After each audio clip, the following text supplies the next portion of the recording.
Welcome back to the channel, everyone. And today we're diving deep into something that I believe separates the truly successful pigeon fanciers from those who are just getting by, and that's feeding.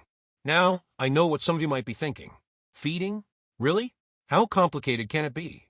You put some grain in a hopper, the birds eat it, done. But if you stick with me through this video, I'm going to show you why feeding is actually one of the most sophisticated aspects of pigeon racing, and why the top fanciers around the world treat it like the performance science that it truly is. I've been in this sport for over 30 years now, and I've had the privilege of visiting some of the best lofts in Europe, Asia, and here in North America. I've sat down with fanciers who consistently win at the highest levels, and I can tell you that every single one of them has a feeding program that's been refined over years, sometimes decades, of careful observation and experimentation. These aren't people who just throw some corn and peas in a bowl and hope for the best. They understand that what goes into their birds directly translates to what comes out of them in terms of performance. Let me start by telling you about something I witnessed a few years ago that really opened my eyes to how differently top fanciers think about feeding. I was visiting a champion fancier in Belgium, a man who's won multiple national races and whose birds regularly finish in the top positions in some of the toughest competitions in the world. I expected to see some exotic, expensive feeding program with all sorts of supplements and special mixtures. Instead, what I found was something much more sophisticated, a feeding system that was tailored not just to the racing season, but to individual weeks, individual races, even individual birds. This fancier showed me his feed room, and it looked more like a pharmacy than a storage area. He had dozens of different grains, each stored in climate-controlled conditions, each serving a specific purpose in his overall feeding strategy. But what really impressed me wasn't the variety of ingredients, it was how precisely he used them. He could tell me exactly why he fed a certain mixture 3 weeks before a big race, how he adjusted the protein content based on weather forecast, and why he switched to a completely different feeding approach for the final week before basketing. That's when I realized that feeding isn't just about nutrition. It's about timing, it's about understanding your birds as athletes, and it's about recognizing that what works for one type of race might be completely wrong for another type of race. And this brings me to one of the biggest differences I see between average fanciers and top performers, how they adjust their feeding based on the type of competition they're preparing for. Let's talk about One Loft Races first, because the feeding approach for these events is completely different from club racing. In a One Loft race, you're sending your young birds away for months, sometimes half a year or more. You have absolutely no control over what they're being fed once they leave your loft. This means your feeding program before they go is absolutely critical because you're essentially front-loading all the nutrition and conditioning that bird is going to need for the entire competition. The top One Loft race competitors, I know, start adjusting their feeding program from the moment those young birds are weaned. They're not just trying to grow healthy birds, they're trying to build what I like to call nutritional resilience. These birds need to be able to maintain their condition and performance even when they're switched to a completely different feeding program at the race loft. This means feeding for muscle development, yes, but also for digestive health, immune system strength, and metabolic efficiency. The protein levels in a good One Loft preparation program are typically higher than what you'd use for club racing, usually around 18 to 20% protein during the key development months. But it's not just about crude protein numbers. The quality and type of protein matters enormously. Top One Loft competitors understand that different protein sources serve different purposes. The protein in legumes like peas and beans is excellent for muscle development, but it's also harder to digest and creates more metabolic waste. The protein in seeds like sunflower and safflower is more easily absorbed but provides different amino acid profiles. Many of the best One Loft fanciers I know create custom mixes that balance these different protein sources throughout the development period. But here's where it gets really interesting. They also understand that you can't just feed high protein right up until the birds leave for the race loft. About 3 to 4 weeks before shipping, the smart fanciers start transitioning their birds to a feeding program that more closely resembles what they expect the birds to receive at the race loft. This prevents the shock of a sudden dietary change and helps ensure the birds maintain their condition during the critical final preparation period. Club racing, on the other hand, requires a completely different approach because you have control over your birds feeding throughout the entire season. This allows for much more precise manipulation of their condition and performance. The best club racers I know treat feeding like a weekly strategy game, adjusting their mixtures based on the distance of the upcoming race, the weather conditions, and the individual condition of their birds. For sprint races, anything under about 200 kilometers, the feeding approach emphasizes quick energy and recovery. These races are like 100-meter dashes in human athletics. The birds need readily available carbohydrates for explosive energy, but they also need to be light and lean. Too much fat, and they're carrying unnecessary weight. Too low carbohydrate, and they don't have the instant energy needed for that final sprint to the loft. The grain mixture for sprint preparation is typically built around high-energy carbohydrates, corn, wheat, barley, with moderate protein levels and relatively low fat content. Many top sprint racers increase the percentage of small grains like millet and durry in their mixtures because these provide quick energy without adding excess weight. The feeding quantity is also carefully controlled. These birds need to go to the race keen and hungry, not heavy and sluggish. Middle-distance racing, roughly 200 to 500 kilometers, requires yet another approach. These races demand both speed and endurance, which means the birds need sustained energy sources along with the ability to maintain their pace over several hours of flight. The feeding strategy shifts toward a more balanced approach with slightly higher fat content for sustained energy, moderate protein for muscle maintenance, and complex carbohydrates that provide steady energy release over time. What I find fascinating about the top middle distance competitors is how they manipulate their feeding in the weeks leading up to big races. They'll often start with a slightly higher protein mixture to ensure the birds are in peak muscle condition, then gradually shift toward higher carbohydrate content as race day approaches. The final few days before basketing, they might switch to an almost pure carbohydrate mixture to maximize the birds' energy stores without weighing them down. Long-distance racing, anything over 500 kilometers, is where feeding becomes most critical and most complex. These birds are going to be flying for 8, 10, sometimes 12 hours or more. They need to carry enough energy to sustain that level of effort, but they also need to be able to access and utilize that energy efficiently throughout the flight. The best long-distance fanciers understand that fat is the premium fuel for extended flight.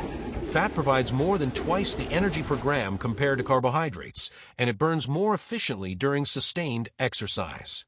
But you can't just load birds up with high-fat seeds and expect good results. The bird's digestive system needs to be adapted to processing and utilizing fat efficiently, and this adaptation takes time. Many top long-distance competitors start increasing the fat content in their mixtures weeks before the racing season even begins. They'll include more sunflower seeds, safflower, hemp, and other oil-rich seeds in their daily mixtures. But they also understand that different fat sources have different properties. Sunflower seeds provide readily available energy, but can be heating in hot weather. Safflower is cooling and provides sustained energy, but takes more energy to digest. Hemp seeds are incredibly nutritious, but can be too rich if overfed. The timing of feeding becomes absolutely crucial for long-distance racing. These birds might be basketed on Friday evening and not released until Sunday morning. They need to have their energy stores fully loaded when they go into the basket, but they also need to maintain their appetite and digestive function during the stressful basketing period. This is where the real art of feeding comes in. Most successful long-distance fanciers start loading their birds with carbohydrates about a week before basketing. This is similar to carb loading in human endurance sports. The bird's muscles and liver store glycogen, the readily available form of carbohydrate energy, and these stores need to be maximized before the race. But glycogen storage is limited, so the birds also need adequate fat reserves for the long haul. The day before basketing is critical. Many fanciers make the mistake of either overfeeding or underfeeding at this crucial time. Overfeeding can leave birds heavy and sluggish, with food still in their crop when they go into the basket. Underfeeding can leave them without adequate energy reserves for the race. The best fanciers have figured out the exact timing and quantity that works for their birds, usually a moderate feeding of high-energy, easily digestible grains about 12 to 18 hours before basketing. Now let's talk about the specific grains and what they actually do in the bird's body, because understanding this is what separates knowledgeable fanciers from those who are just following someone else's feeding chart. Every grain serves a purpose, and the top fanciers know exactly why they're including each ingredient in their mixtures. Corn is probably the most important carbohydrate source in most racing mixtures. It's high in energy, relatively easy to digest, and provides both quick and sustained energy release. But not all corn is the same. Small kernel corn is easier for pigeons to digest and provides quicker energy release. Large kernel corn takes more energy to digest but provides more sustained energy. The best racers often use different types of corn depending on the race distance and the timing within their feeding program. Wheat is another crucial carbohydrate source, but it behaves differently than corn in the bird's digestive system. Wheat tends to provide more sustained energy release and is excellent for building muscle glycogen stores. It's particularly valuable in the weeks leading up to long-distance races. However, wheat can be harder to digest than corn, especially for young birds or birds that aren't in peak condition. Barley is often overlooked, but it's an excellent grain for racing pigeons. It provides steady energy release, is generally easy to digest, and has a cooling effect that makes it valuable during hot weather racing.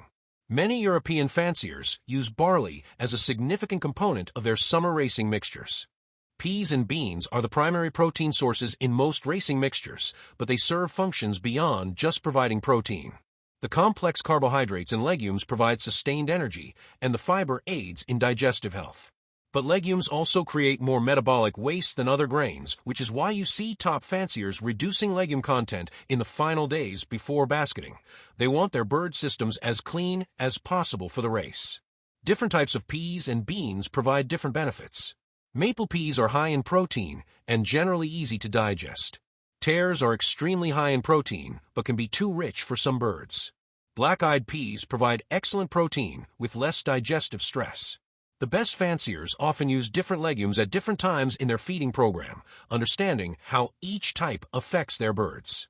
Oil seeds like sunflower, safflower, and hemp are where the feeding programs of top fanciers really differentiate themselves from average competitors. These seeds are extremely high in fat and provide the sustained energy that's crucial for long-distance racing. But they require careful management because they can easily be overfed. Sunflower seeds are probably the most commonly used oil seed, but they're also the most likely to be misused. Fed in the right quantities and at the right times, sunflower seeds can significantly improve a bird's endurance and condition. Overfed, they can make birds too heavy, too fat, and sluggish. Most successful fanciers use sunflower seeds as a percentage of their mixture rather than as a separate feeding, and they adjust that percentage based on the race distance and the bird's individual condition. Safflower seeds are becoming increasingly popular among top competitors because they provide excellent sustained energy without the heating effect of sunflower seeds. They're particularly valuable for hot weather racing and for birds that tend to get too excited or hot on sunflower seeds. Hemp seeds are incredibly nutritious, but also incredibly rich. A little goes a long way, and many fanciers who try hemp seeds for the first time make the mistake of feeding too much. Used correctly, hemp can improve both condition and performance significantly. Used incorrectly, it can make birds too fat and lazy. Now let's talk about supplements because this is an area where I see a lot of confusion and where the marketing often gets ahead of the science. The supplement industry in pigeon racing has exploded in recent years, with products promising everything from improved performance to better health to faster recovery. Some of these products are genuinely beneficial when used correctly. Many others are expensive ways to make your bird's droppings more colorful. The top fanciers I know are generally quite conservative with supplements. They understand that a well-balanced grain mixture provides most of what healthy birds need, and they use supplements strategically rather than routinely. They also understand that supplements are exactly that, supplements to a good feeding program, not replacements for proper nutrition. Vitamins and minerals are the most commonly used supplements, and they can be beneficial, especially during periods of stress like racing season or molting. But the key is understanding that birds' vitamin and mineral needs vary based on their activity level, their breeding status, and the quality of their base diet. A bird eating a varied, high-quality grain mixture in moderate quantities probably needs fewer vitamin supplements than a bird eating a monotonous diet or a bird that's being heavily raced. Probiotics have become very popular in recent years, and there's good scientific evidence that they can be beneficial for digestive health and immune function. The digestive system of a racing pigeon is under constant stress during the racing season, and maintaining healthy gut bacteria can improve both performance and recovery. But probiotics are living organisms, and many commercial products have questionable viability by the time they reach your birds. The best fanciers I know often create their own probiotic cultures using natural fermentation processes, or they source their probiotics from suppliers who can guarantee the viability and concentration of beneficial bacteria. They also understand that probiotics work best when combined with prebiotics, the fiber and complex carbohydrates that feed beneficial bacteria. Electrolytes are crucial during hot weather racing and after long, hard races.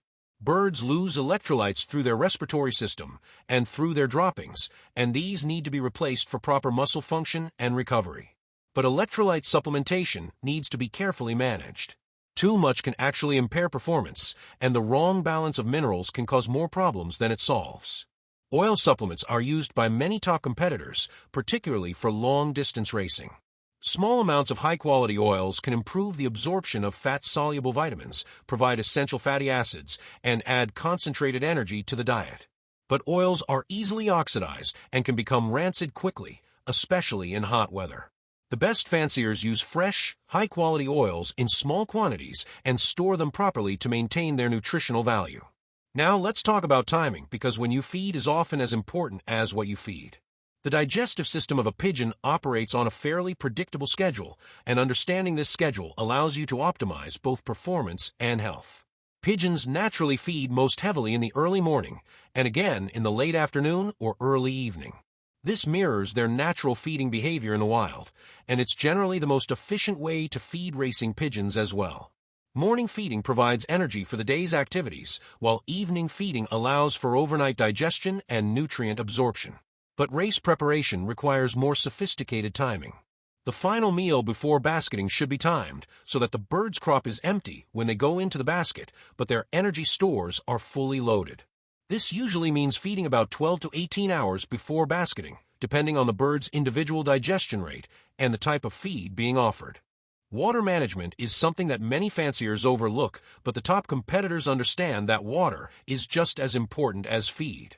Racing pigeons need access to clean, fresh water at all times, but the quality and even the temperature of that water can affect performance.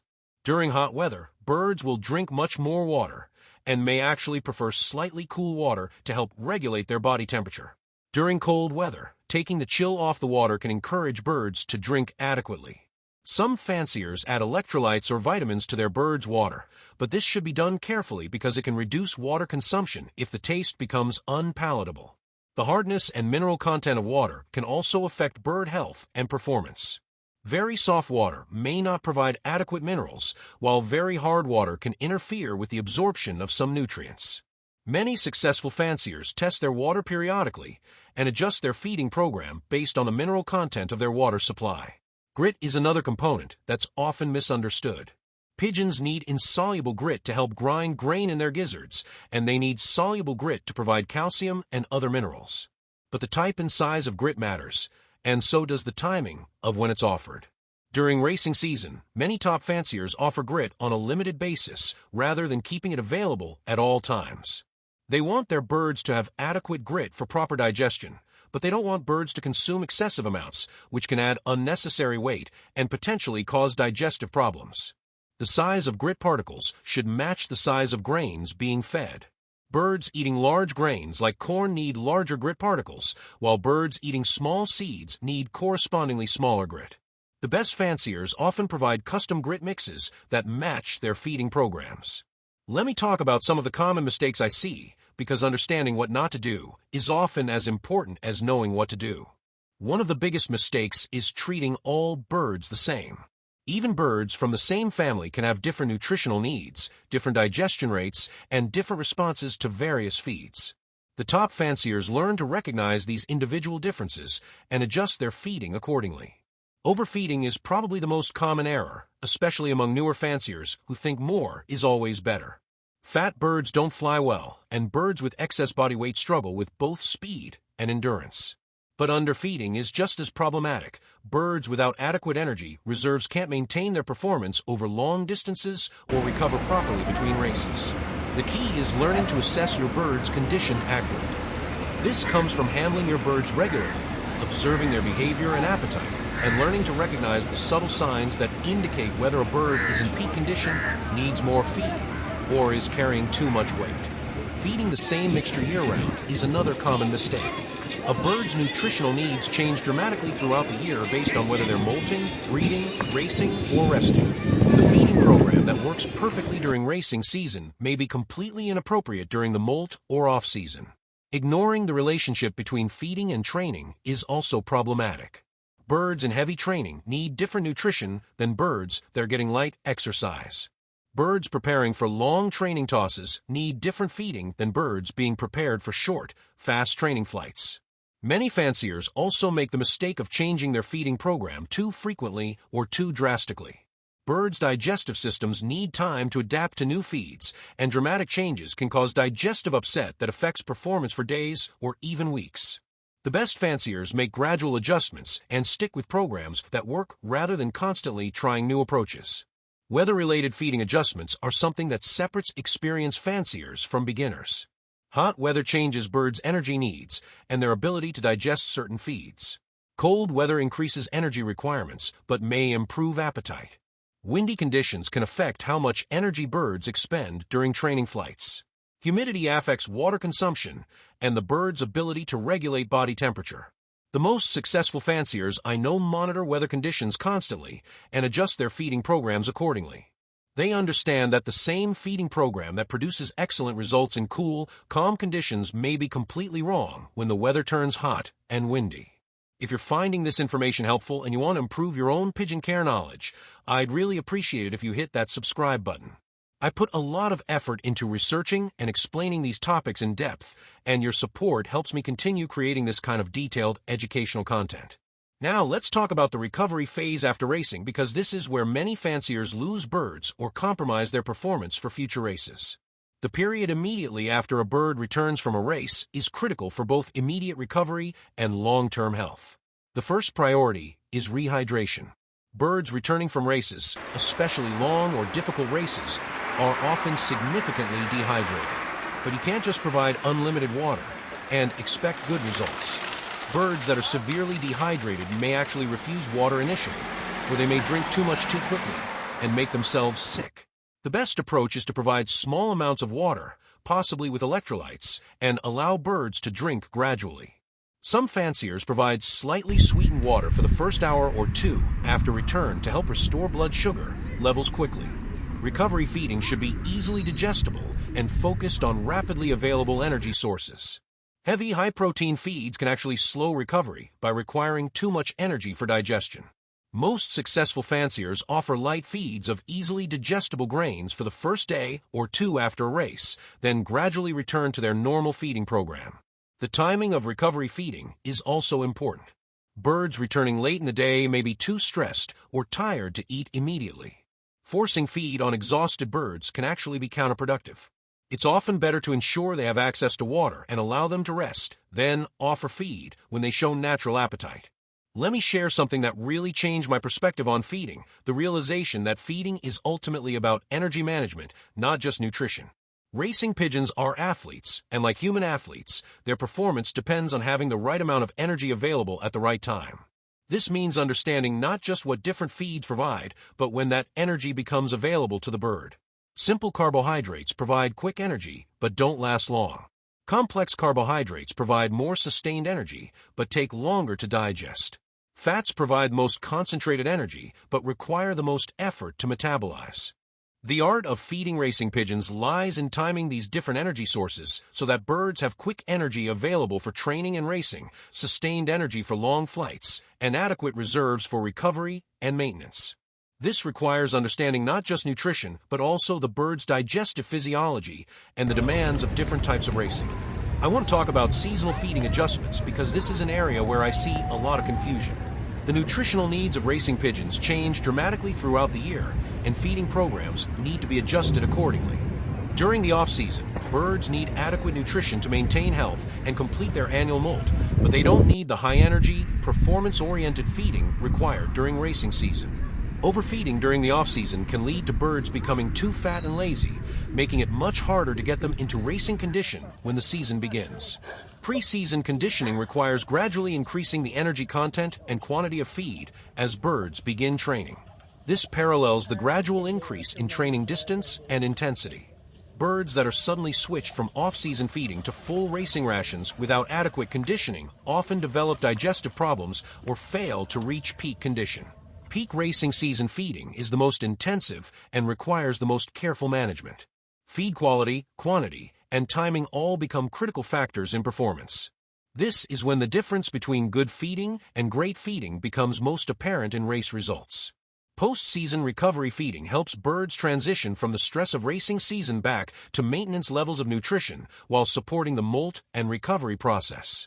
This transition needs to be gradual to avoid digestive upset and to ensure birds maintain adequate body condition through the molt.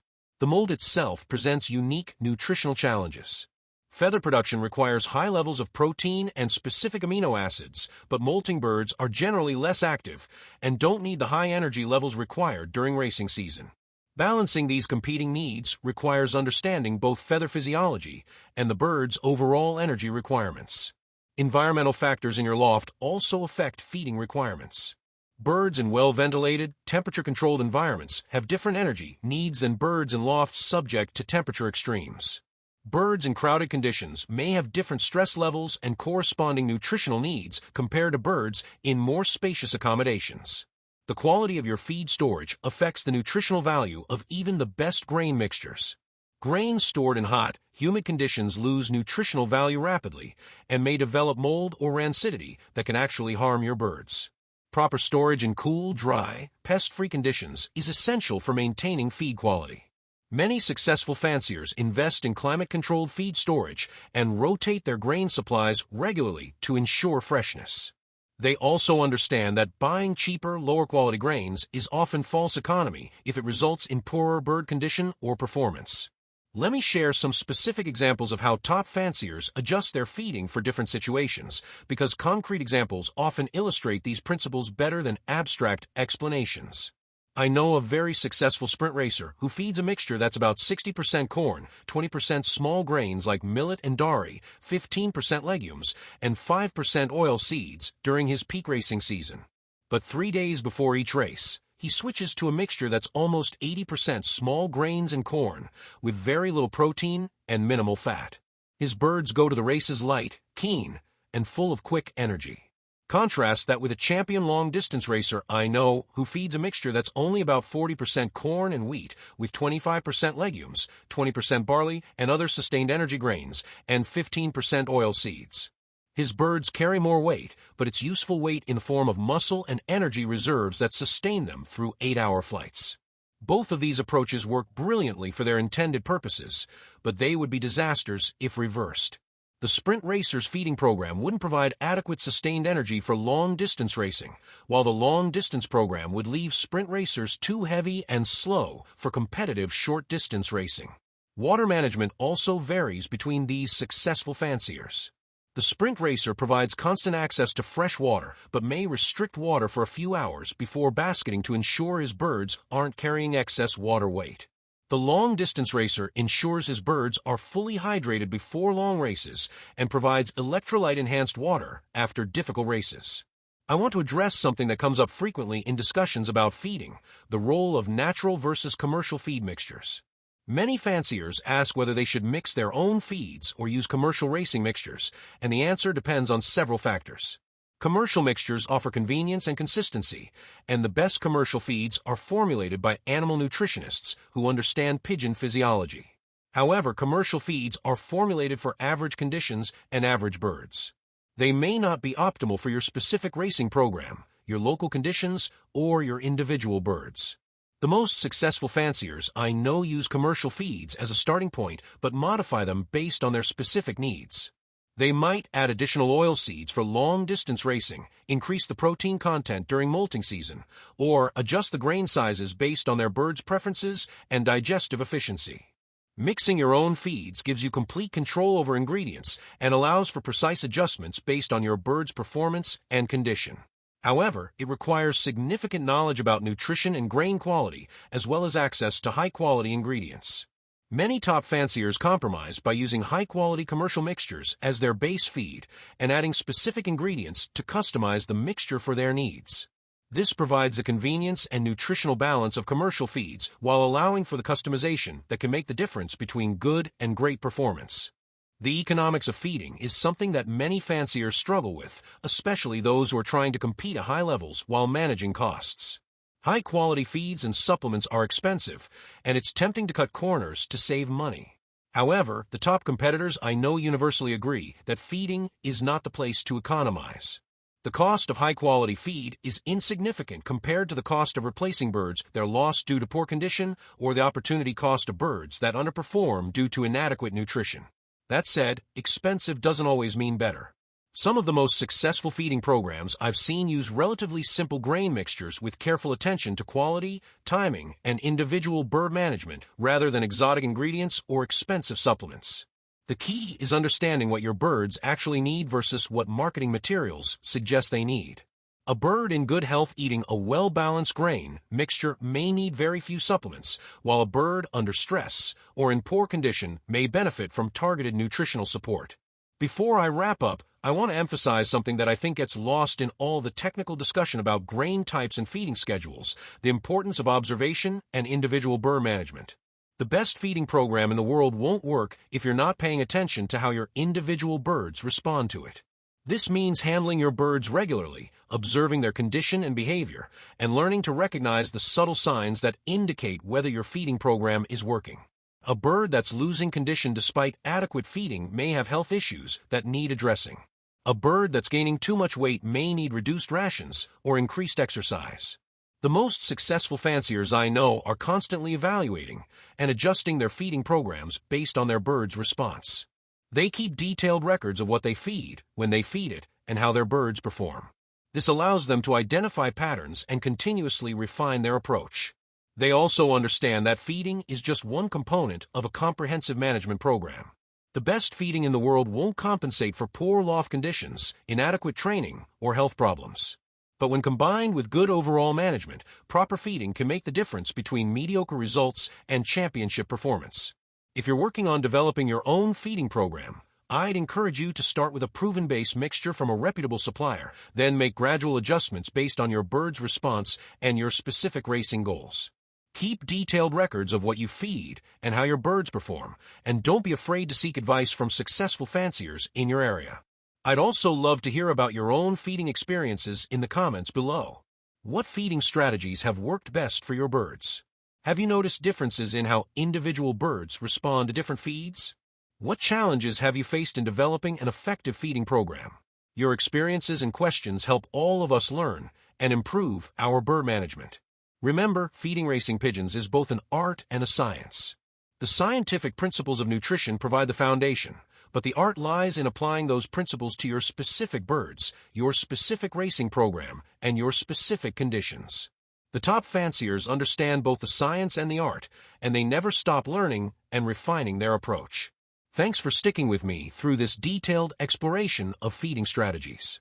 If you found this information valuable, please hit that subscribe button and the notification bell so you don't miss future videos where we'll continue diving deep into the management practices that separate successful fanciers from the rest.